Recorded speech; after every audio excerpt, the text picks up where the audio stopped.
Sup, Halls? Welcome to Secret Saturday, where we do late night studies of Jesus' secret teachings from the Nag Hammadi scriptures. And we have been reading out of the secret book of James. And tonight, the portion that we are going to read through is called Believe in My Cross. I'm gonna read the portion poorly, and then I'm gonna go back and read it again and unpack it as we go. And hopefully we will not run into another 30-minute video. I have been like so mad because my video quality is all noisy and like grainy and like fuzzy, and I'm like, was that because there was a smudge on the lens, or because like my phone is so full that it's not like properly exporting and uploading right now? So I need to really do like a data cleanse on the phone, but neither here nor there. Let's get into the material.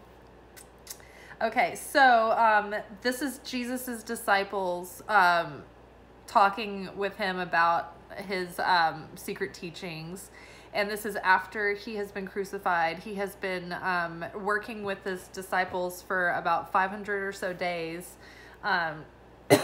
teaching them and making sure they are grasping his teachings so that they can take them and go forward and go forth with them. All right, so I answered and said to him, Master, we can obey you if you wish. I'm going to start over. I answered and said to him, Master, we can obey you if you wish, for we have forsaken our fathers and mothers and our villages and have followed you. Give us the means not to be tempted by the evil devil. The master answered and said, What good is it for you if you do the Father's will, but you're not given your part of his bounty when you are tempted by Satan? But if you are oppressed by Satan and persecuted and do the Father's will, I say he will love you, make you my equal, and consider you beloved through his forethought and by your own choice. Won't you stop loving the flesh and fearing suffering? Don't you know that you have not been abused, unjustly accused, locked up in prison, unlawfully condemned, crucified without reason, or buried in the sand as I myself was by the evil one? Do you dare to spare the flesh?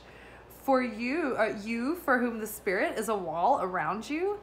If you consider how long the world has existed before you and how long it will exist after you, you will see that your life is but a day and your suffering but an hour. The good will not enter the world. Disdain death, then, and care about life. Remember my cross and my death, and you will live. I answered and said to him, Master, do not mention to us the cross and death, for they are far from you. The master answered and said, I tell you the truth. None will be saved unless they believe in my cross. For God's kingdom belongs to those who have believed in my cross. Be seekers of death, and then like the dead who seek life, for what they seek becomes apparent to them, and what is there to cause them concern. As for you, when you search out death, it will teach you about being chosen. I tell you the truth, no one afraid of death will be saved, for the kingdom of death belongs to those who are put to death. Become better than I. Be like the child of the Holy Spirit.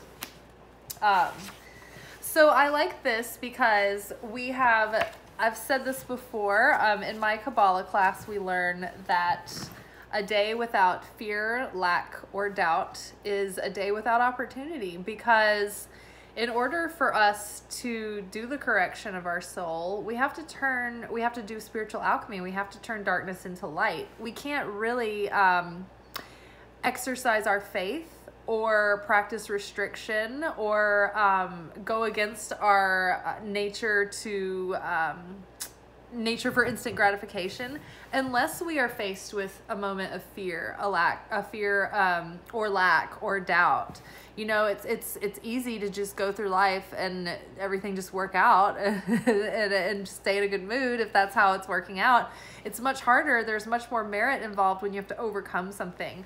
And so we've also talked about before how you actually reveal more light if you overcome something that's difficult for you, not just like having it easy. So when they say, so, okay, I'll start with the first sentence and I'll unpack that because there's like two things there. I answered and said to him, Master, we can obey you if you wish, for we have forsaken our fathers and our mothers and our villages and have followed you.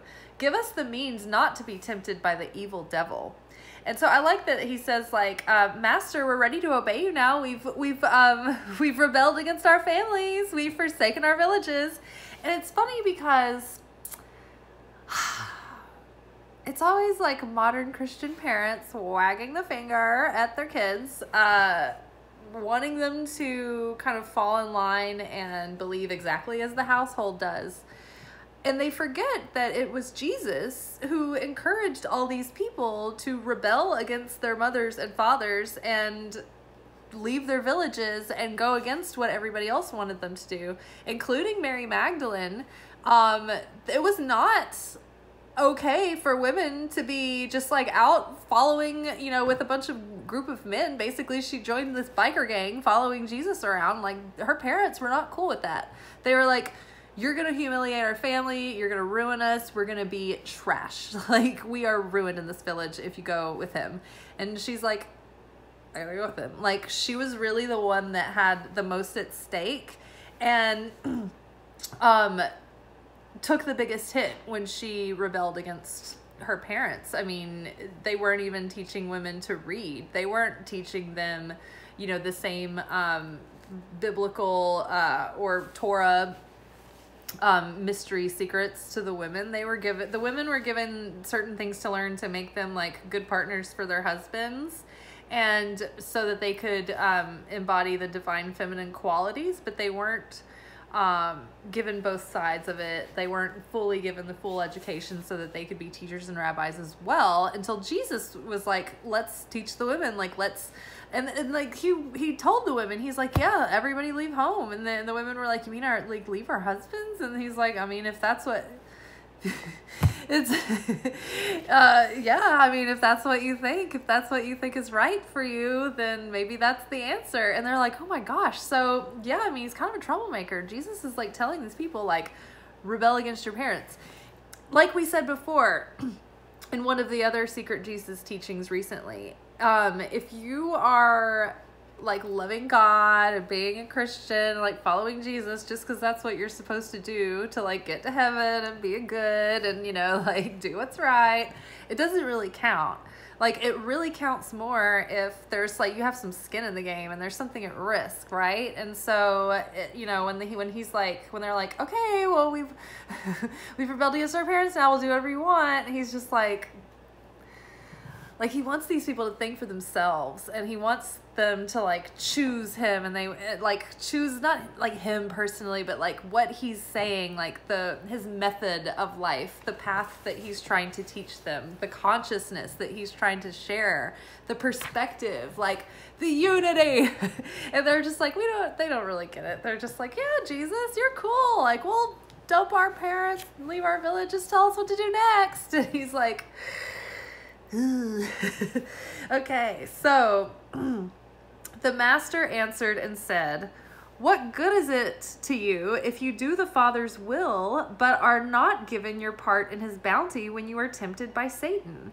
And that means that, like, what good is it for you to be obedient if everything's perfect and easy? Like, if there's no temptation, then you're not overcoming anything. You're not achieving anything. You're not accomplishing anything. You're not impressive. Like, I'm not impressed. Like, the fact that the devil tempts us is an opportunity. It's a favor to us. It pushes us out of our comfort zone so that we can, like, build the vessel to earn more light. And it's to say like, oh God, can you make my life perfect so that I don't make any mistakes and it's easy to be good? Like, it's like you miss the whole point of everything at that point. And it's so funny because I can hear people watching this video and being like, what do you mean? And it's like, it's good to be challenged. We're supposed to be. Let's just leave it at that. And we're supposed to overcome things, and pain purifies the things that need correcting. It'd be nice if joy did too, and it can, but we usually like need the pain to make it happen, or else we get complacent. Okay, so yeah, so basically it's not that we have to earn the Father's approval or God's approval, but it's just that if we're like, God, can you make everything perfect for us so that like it'll be easy, we're not using our free will. We're not using our divinity then to choose. We're not saying like, okay, well, I could be this way or I could be that way, and I choose to transcend and be this way. It's like, oh, I just want to be, I just want to, make it easy for myself so that I don't have to make the decision. I don't have to put my ass on the line. I don't have to carry the responsibility, right? Okay, so, okay, yeah, so what's the point if you're, but you are not given your part of his bounty when you are tempted by Satan? And what does that mean? That means that you're not given your bounty when you're tempted by Satan. Does it mean you're rewarded when you're tempted by Satan? Yeah, actually, if you pass like the test and you can transcend the temptations of Satan, then you are rewarded. You are blessed. You have that much more favor. You are elevating your soul and you're expanding your consciousness. And so God will reward that with like the light that you receive through doing that, through raising yourself up in that way, will expand into blessing. And so it corrects the parts of your soul that you came here to correct when you do those things. You shed like layers of negativity by doing that. And if you don't overcome any temptation, then you're not shedding any of the layers of the negativity. You're not breaking through and cracking through those ego shells. All right, let's see. But if you are oppressed by Satan and persecuted and do the Father's will, I say he will love you, make you my equal, and consider you beloved through his forethought. And so that means if you're tempted and you still do the will of God by your own choice, like you pick the right thing, then that's going to be a huge deal. It's just like in the movies when they're like, oh, when the hero has to like sacrifice themselves, but like it's at the end of the movie when all the big like conflict is happening and like they have to like do it by their own choice, and it can't be like, oh yeah, if I do this it'll work. It's got to be like they can't know, and they have to be like, no, take me instead, and they don't know that it's all gonna work out, and then it does. Like that's kind of what this means. Let's see. And he will read it in by your own choice. Okay, won't you stop loving the flesh and fearing suffering? And I think that is so profound right there, because like most of our suffering in life happens because we don't want to suffer, and we are anticipating suffering coming, and we're suffering because we anticipate the suffering. If we aren't so afraid of pain, then that takes out a lot of the suffering right there. Okay, so you won't stop loving the flesh. Loving the flesh means you want comfort, you want instant gratification, you want it to be easy, you don't want to feel pain, you don't want to have anxiety or face fears and be courageous and be brave. You want to like take the easy way out and just do what kind of works, and continue on in that kind of like warm body lifestyle, right? So Jesus is saying, like, God, you're living half of a life here because you're so gripped in fear. You're so worried that your little temporary flesh is going to have discomfort. If you can push through that, you have no idea like what kind of world is waiting for you when you are free of that burden of, oh, is it going to be uncomfortable? Is it going to be hot out there? Is it going to be cold? Should I take a jacket? I'm hungry. Are you hungry? This isn't warm. You know what I mean? Like all of that static in life, imagine it was gone. Imagine like you were just pretty content and like nothing really was ruffling your feathers. Imagine you were Eckhart Tolle. I wonder if Eckhart Tolle is really Eckhart Tolle. Or if he's like, don't do anything until you get home and you are alone.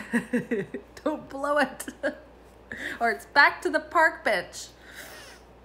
Okay. Don't you know that you have not been abused, unjustly accused, locked up in prison, unlawfully condemned, crucified without reason, or buried in the sand as I myself was by the evil one? I feel like I've also been through those things. But yeah, he's just like, okay, y'all are complaining, but you haven't been through nearly what I've gone through. And I'm trying to get you to transcend even the level that I'm at. And so you really don't have a lot of room to be like complaining here. Wait till you get thrown into some real heat. Like, can you handle that? Like, you know, how are you going to react then? Like, you haven't even known suffering and you're like, we can't deal with it. So what is like, you can't be saved by my like teachings because you're not in the ballpark to grasp what it is that we're doing. If you're like, can you just make it easy for us and just tell us exactly what to do? He's like, this is going nowhere. All right. Buried in the sand like I myself was by the evil one. Do you dare to spare the flesh for whom the spirit is a wall surrounding you? And he's like, do you dare to like actually be afraid and like self-preservation when like really everything that you're seeing is an illusion? This body goes away, it doesn't matter. In the snap of a finger, it's all gone, but you're still here.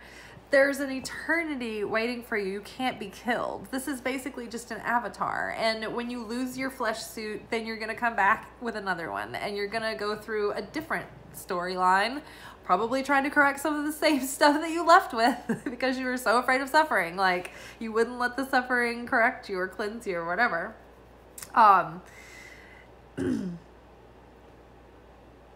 Yeah, but people are just they just want to spare the flesh, and they don't realize that it's like, wow, this is really just a simulation anyway. Like, spirit always has you. You are surrounded, you are held at all times. Like, there's really no risk. And still, it's like someone who's like gonna bungee jump with a net under them, like, and like an extra like safety cable and a harness, and they're like, I'm scared, I can't do it. I mean, I know the feeling. I get wobbly with heights too, but it is kind of like that. It's like, you have a parachute, you have a flotation device on. Like, there's really nothing more that we could do to protect you. You're absolutely protected, and you're still just like, I won't. So yeah, no wonder Jesus was so frustrated. I mean, I'm surprised he wouldn't flip in more tables. Let's just be honest. If you considered how long the world has existed before you and how long it will exist after you, then you will see that your life is but a day and your suffering but an hour. The good will not enter the world. Disdain death then and care about life. Remember my cross and my death and you will live.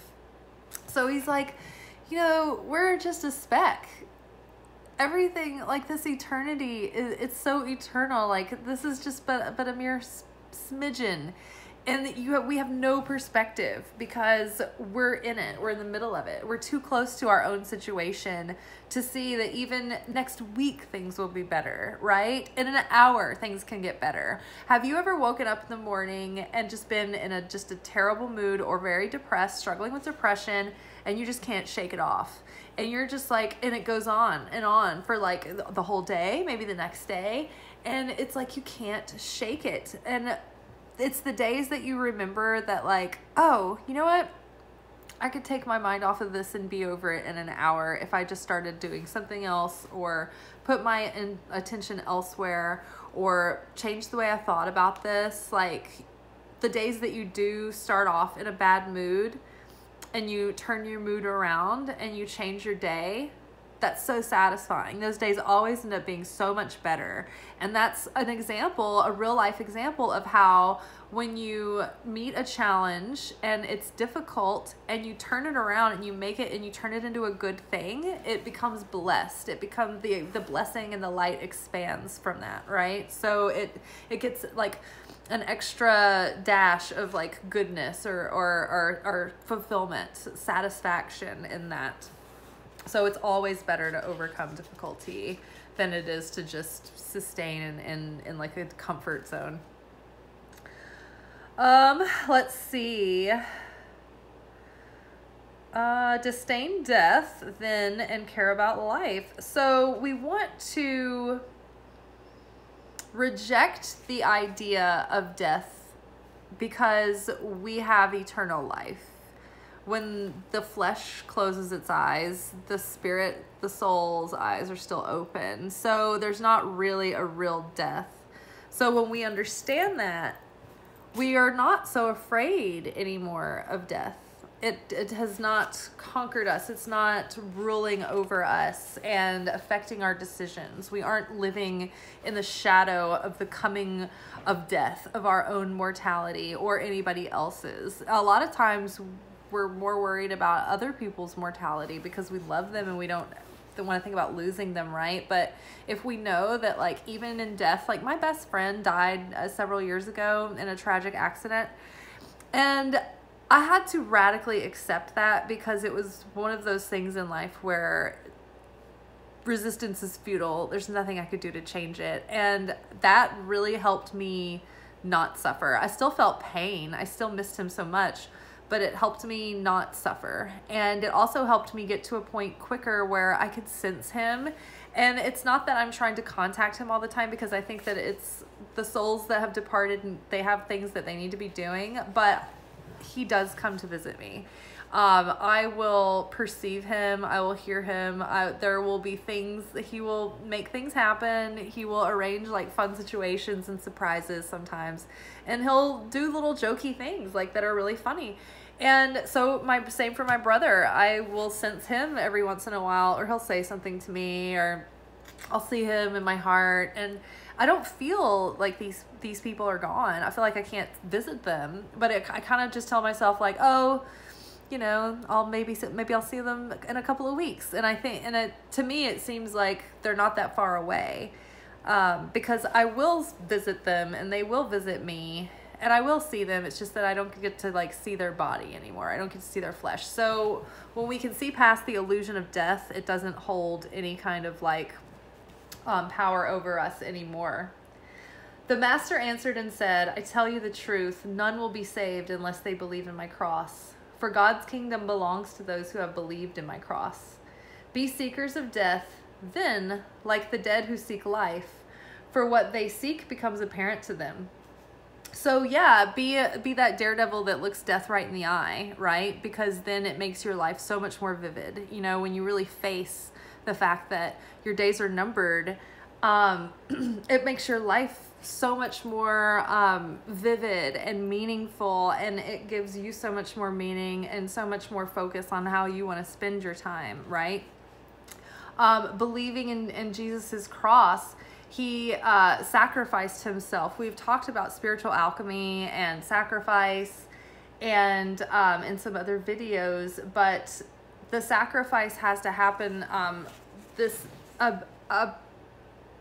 A life form has to be broken apart to release the amount of energy that it takes to create something else with it.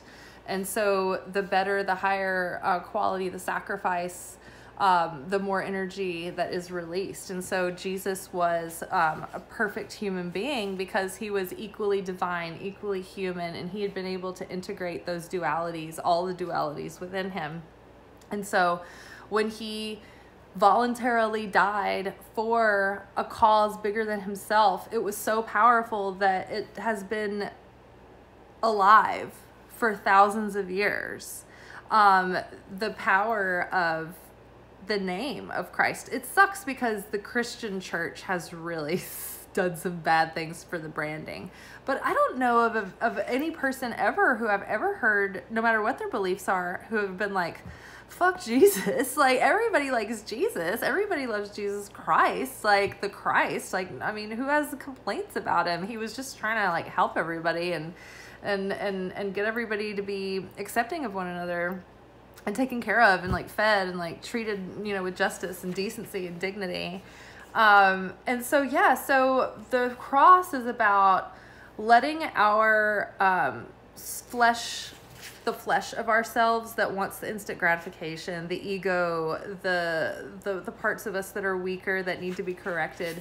we voluntarily sacrifice those. We allow those parts to die so that we can be transformed and transcended and evolve and ascend, okay? And ascend. And then as for you who search out death, I will teach you about being chosen. I will tell you that no one afraid of death will be saved, for the kingdom of death belongs to those who are put to death. Become better than I, be like the child of the Holy Spirit. And so it's like, yeah, if you're afraid of death, you can't be saved, because being saved is not like where we go when we die. Being saved is having inner peace now, and being able to live in fulfillment and joy and pleasure and satisfaction and goodness, and not live in constant fear that you're going to die. So basically it's like, okay, well, if you insist on being miserable, then I can't save you, because it's the mindset, man. It's all in your head, man. It's not like we're going to a place, man. The place is within you. And he kept trying to say it, and nobody really, it just still isn't clicking for a lot of people. All right, guys. Well, this is 26 minutes. I really hope that I can export it. Got to get that phone cleaned out. All right. I hope I don't have to dump a lot of more videos, because there's not a lot more I can erase. You guys have a good night. I'll see you tomorrow. Bye.